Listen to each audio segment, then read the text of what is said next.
New Hampshire. How are you today?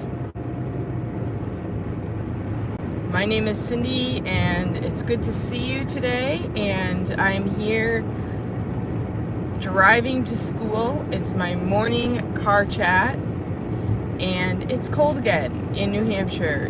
I thought it was spring a couple weeks ago, but we're back to cold, back to wearing the winter coat, and yeah, it's cold. But the sky is blue. Gas is $2.69 per gallon right here at our local gas station, and we're headed to school today. Now, I just spent 2 days as a New Hampshire state representative in Concord, New Hampshire, and we were hashing out some bills that have been going through the State House. So in New Hampshire, we have 400 state representatives, and we got over 1,000 bills. The representatives put in bills of all types, education bills, financial type bills, zoning and planning board type bills, education, did I say that one? I'm on the Veterans Committee, so that one talks about anything to do with foreign affairs and veterans and things like that. It was very interesting. We had probably the least amount of bills that came through, so not a ton of bills to discuss. So what they do is they take all of the bills that come in, they split them up into committees, and each committee discusses each bill, and people can come in from the public to talk about them. So, for instance, we had a bill about joining the Article 5 Convention of States for the Veterans Committee. That's one I can think of right off the top of my head. It did not actually get voted in the affirmative by the House. I think it got tabled, which was kind of a bummer. But so that's what happens. We talk about it, we learn about the issue that we have to listen to, and then the committee will vote. If the committee votes on everything, like everybody says yes to it, then it goes on a consent calendar, and we just vote yes to everything on the consent calendar. But if there's a split of the vote, then it will be discussed in the State House. So all of those things have to be discussed and voted on, deliberated on by April 1st. So yesterday was our last day to hear all of the bills that we needed to hear. So we ended up spending 2 days, and it was long. You have to sit in your seat. They're like theater seats. They're pretty comfortable. I just look around and wonder what it used to be like. What was it like when the first group sat in those seats? I think I want to do some history on that. But it's a very awesome experience. We get into the State House the last 2 days. It was 9 a.m. so that we could finish early.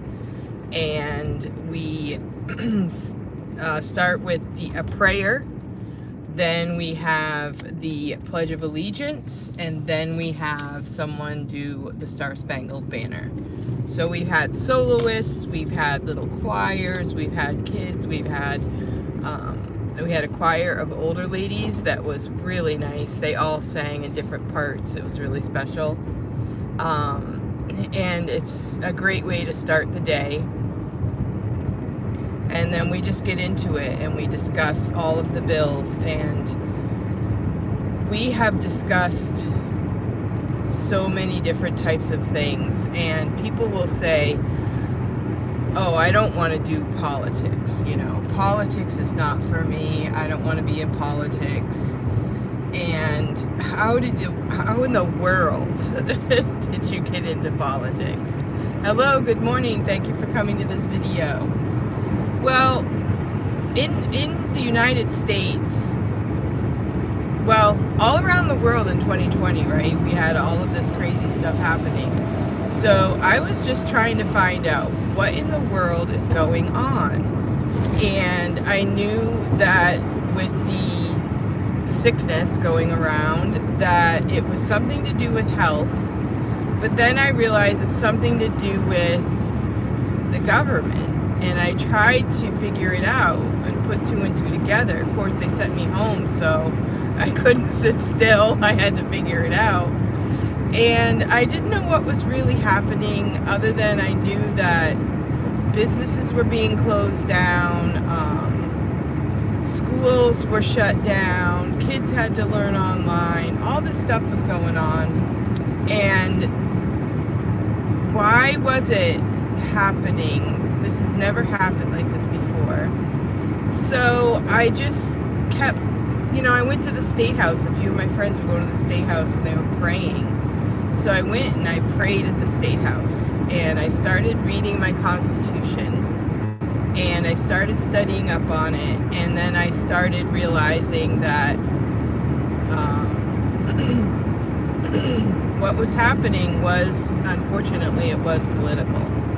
And so I had to start figuring things out, and I had a friend that taught classes about the Constitution.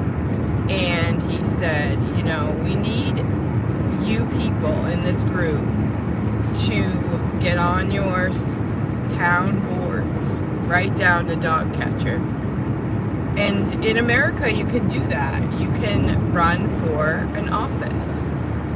So I found myself getting to know how my town works, how the school board works, how the finances are all figured out. And then I just started getting more involved. And so I didn't feel like it was really politics. It was more like, how can I help? How can I be of help to help and make things better? And so I first ran for school board, and I made it for that. Then I ran for library trustee and ethics committee. And then a year later, I ran for New Hampshire state representative.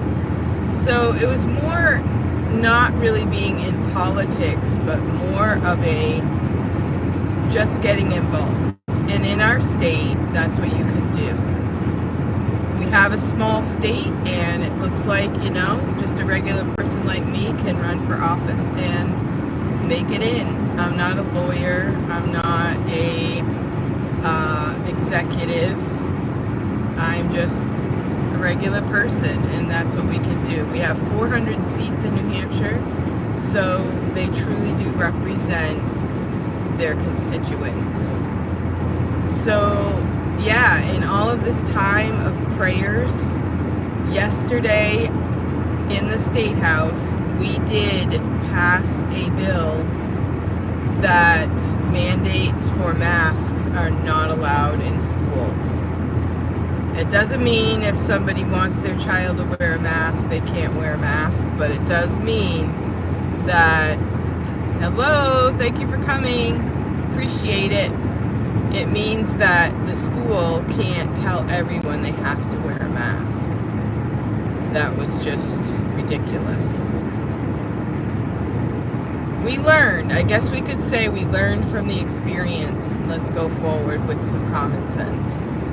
And so that was voted on at the State House. Then we had some discussion about surgeries for minors.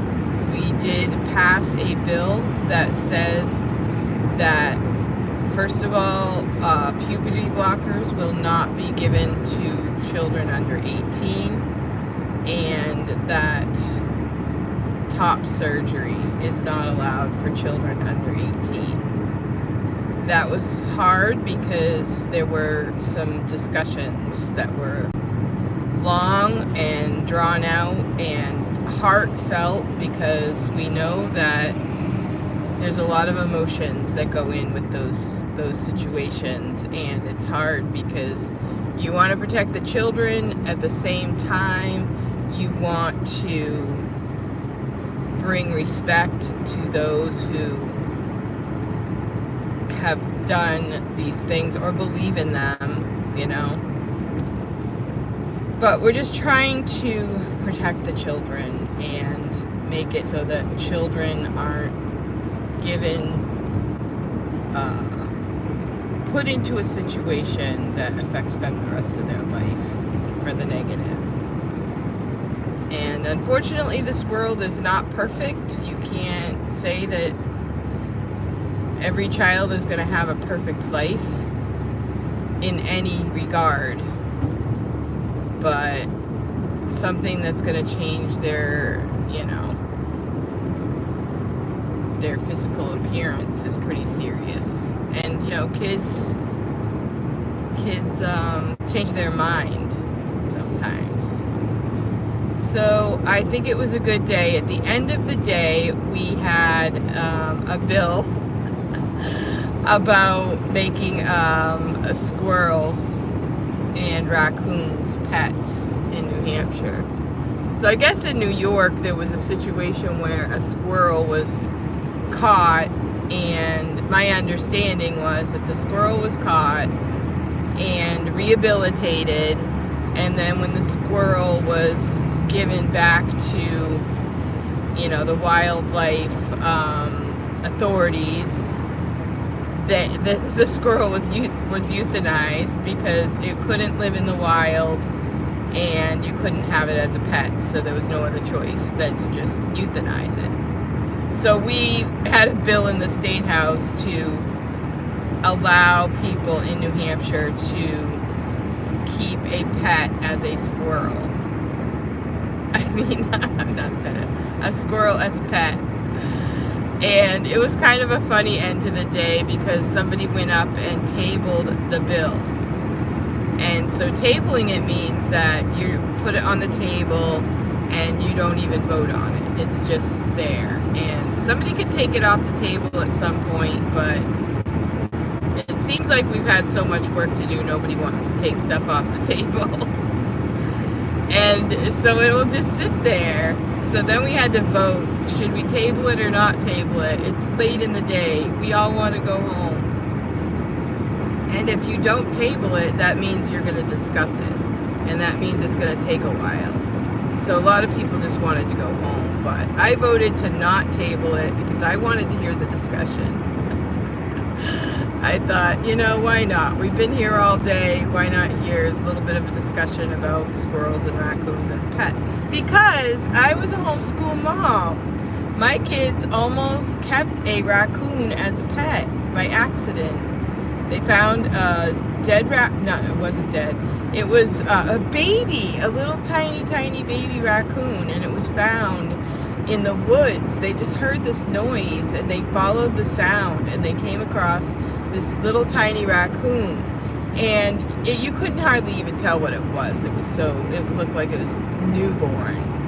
And so I called some friends. I'm like, what do I do? My kids found a raccoon and we need to feed it. What should we feed it? How should we take care of it? And, you know, I'm just not that smart when it comes to animals and stuff like that. And so one person said, call the police station. They have an animal control officer and maybe they can help you. So I called up the police station and they said, we'll be right down. And I was like, what do you mean you'll be right down? All I want to know is how to take care of this little baby raccoon. So the police officer drives to my house in a cruiser, and he drives right into my driveway. I felt like, okay, now my neighbor's going to think I'm a criminal. And so he drives in, gets out of the car, and he looks at it. You know, it was on the porch there, and he said, it's illegal to have wildlife in captivity. And I was like, okay. He said, I'm sorry, ma'am, you're going to have to put that raccoon back into the wild and let nature take its course. And I was like, oh my word. Like, why couldn't you tell me that on the telephone? Why did you have to come down here in a cruiser and act like I'm a criminal? Maybe he was going to arrest me for catching the raccoon. I don't know. And I I was like, okay, the kids had to put the raccoon back, and I didn't really tell the kids, let nature take its course. I just said we have to put it back. So we all know what most likely happened. So that was my raccoon story. So I wanted to hear what was going to happen with that bill, and it got tabled. So then we all got to go home. But it kind of was nice that we could talk about it and have fun about it. So yeah, I don't really talk about inappropriate things on my channel. I'm a Christian mom and teacher. So if you're interested in being inappropriate, you can go somewhere else and go find someone that is interested in your inappropriate comments. Thank you.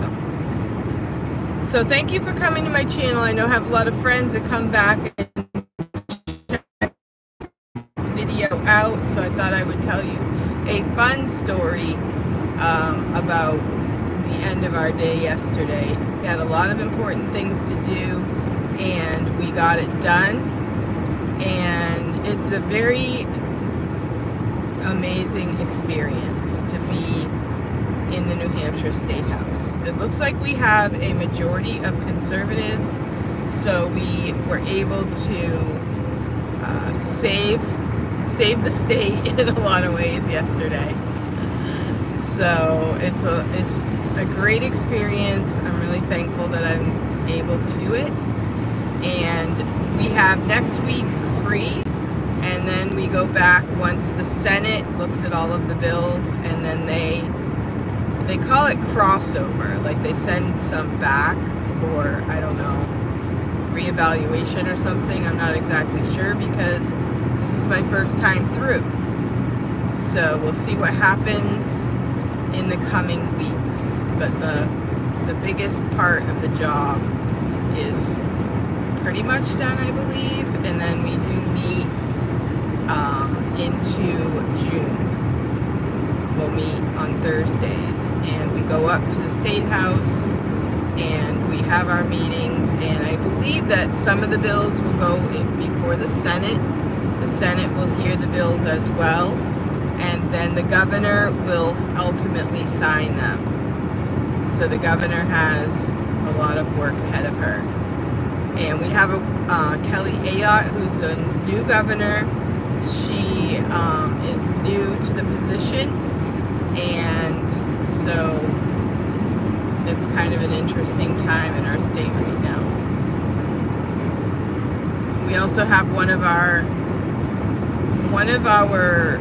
senators that goes to Washington, D.C. Each state gets 2 senators to go to D.C., and one of them is retiring.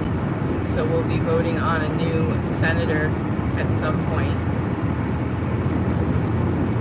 So lots of changes. I've lived in New Hampshire my whole life. I did leave to go to college, and then I also lived in Wisconsin for a few years, and then came back to New Hampshire. And I've been here for the last about 30 years in this state. When we were first married, we did quite a bit of moving around, but we've planted in New Hampshire, and here we are, and it's been a great time. So I hope you're having a great day, and the sun is really pretty poking through the clouds. I'm going to keep the camera on. You might be able to see. I'm coming up to, this is the really special spot where you just see all the beauty of the sky here. This is a new highway since I was a kid. When I was a kid, you just went from town to town to town. And within the last 20 years, they've built this highway that goes on the side of all the towns, and you just take the exits into the smaller towns. So it makes it so you can get from northern New Hampshire to Boston, really, is what it's all about. And right in front of me is the Concord Coach Line, which is a bus that you can take into Boston. It runs from not far from where I live. It goes from Concord and down, picks up people at a couple different bus stations, and takes people straight into the airport. It's a really nice little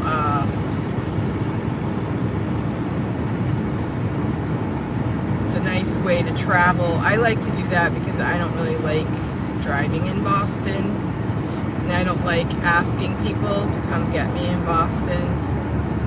So the last time I traveled, I just had my son drive me to the bus station, which is about 15 minutes from my house. I could have also driven my car and just parked there, and then I take the bus, and then when I got back from my trip, you just wait for the bus to come pick you up, and then it will take you back to the bus station.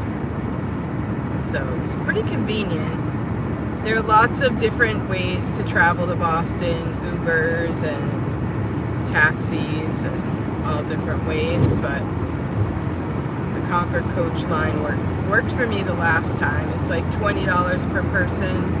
So even if you have somebody like a relative that's visiting, if they don't mind, you can just have them take the bus. It does add a little bit of time to your trip, you know, waiting for the bus or, you know, that kind of thing, but it's a straight drive and you don't have to worry about driving traffic. Driving into Boston is not easy, for me anyway. For most people it's not, but they're trying to rework it to make it a little more direct and user-friendly. But New England is a very interesting state because their roads are not, you know, straight. Everything's windy roads, so you can get lost pretty easily. But thank the Lord for GPSs, because GPS has saved my life. I sold Pampered Chef there for a little while and had to meet people, got appointments, and had to do my GPS, and I would have never made it to these places without it. So good morning from New Hampshire. The sun is shining. It's supposed to be a little warmer later today, so that will be really nice. Looking forward to spring, although I just saw a sign that said winter weather, so I don't know what that means. They're predicting snow. Oh man, it's still cold. It's okay. Spring is coming. April's right around the corner. March 31st is the birthday. One of my boys was born on March 31st. And my friend that lives in the State House, basically she lives there. She works in the State House, and way back we were pregnant at the same time, and I had my son on March 31st, and she had her son on April 1st. So that time is coming up. We were both overdue, wondering what's going to happen. And, yep, she got the April 1st baby. But, yep, so it's coming up. April and Easter. Easter's a special family day and a special church day. And here we go. Thank you so much for coming to this video. I really appreciate it. And I plan on making a few videos about becoming a state representative, and I did talk a little bit today about how I got here and sort of the basics. Like I said, to me it's about just helping out. How can I help out? How can I help make a difference? And I want to be there when whoever's making those decisions for everyone, I want to be there too. So that's what I did, and we're elected for 2 years. So I will have one more year after this, and then you have to be re-elected.